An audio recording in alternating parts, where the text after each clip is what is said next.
Are you guys mad at me? A little bit about myself. I am bluish. I am black and Jewish. Black and Jewish, black and Jewish, black and Jewish, black and Jewish. See you at the crossroads.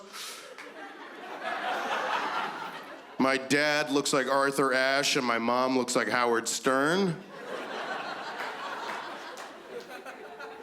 Anyway, that's why I look like Jar Jar Binks.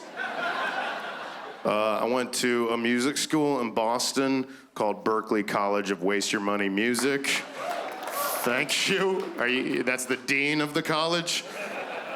I went there because when I was 18 years old, society was like, what do you want to do with your life? And I was like, play bass lines, my man. What the fuck you think? Bow, ba-dum, bow, bow, bow, ba-dum, bow, bow, bow, bow, bow, bow, bow, bow, bow, bow, ba-da-da-dum, ba-da-da-dum.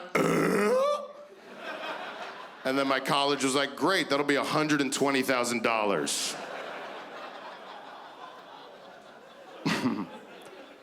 I'm actually not too into football. I'm more into basketball. I love that. I was watching this documentary on the NBA. It was called The Golden Years of the NBA, and they were interviewing Magic Johnson and Michael Jordan, and then they would cut to Bob Cousy, who was like an all-star basketball player, but back in like 1966. And now he's just like this shriveled up old white guy. And it kept throwing me off because all of his stories about basketball were like completely irrelevant. He was just like, yeah, I remember when you used to be able to bring your own sandwiches to the games. You had like a mayonnaise sandwich or a mustard sandwich. It was the Depression. And one time I was standing at the 1-point line, and I could barely breathe because all the players were chain-smoking cigarettes. Next thing you know, I look up in the stands, wouldn't you know it, J. Edgar Hoover is fingering my wife in the mouth. It's just like, yeesh. It's very exciting. Americans can go to Cuba now. You guys have been able to go forever, but it's very exciting to us. So I went to Cuba, and I bought this souvenir in Cuba because it is the worst English translation I have ever seen in my entire life.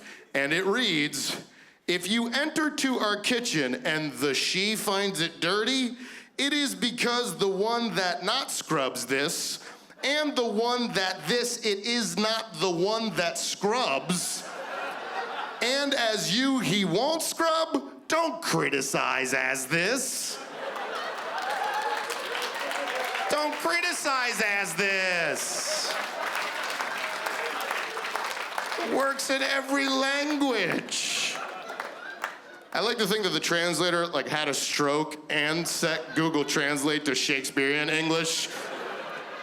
And his boss was just like, you gotta get this shit on the shelves, Julio, now. He's like, oh, fuck, damn it. If you enter and the she finds it dirty. I like to think that this is the first draft of the TLC song, Scrubs.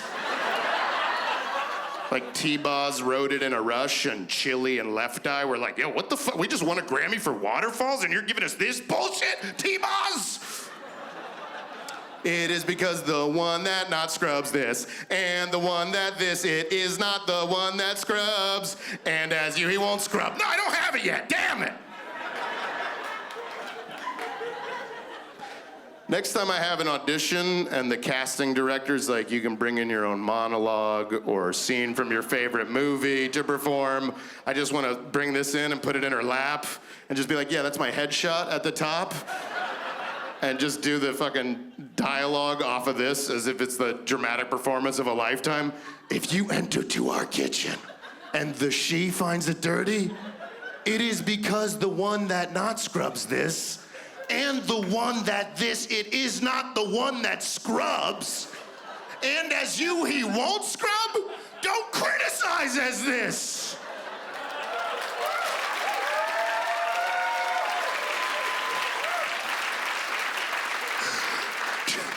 Don't you dare criticize as this. And she'll be like, great, you booked it. You're a dead body on Law and Order. You guys have been awesome. Enjoy the rest of the show. Thanks so much.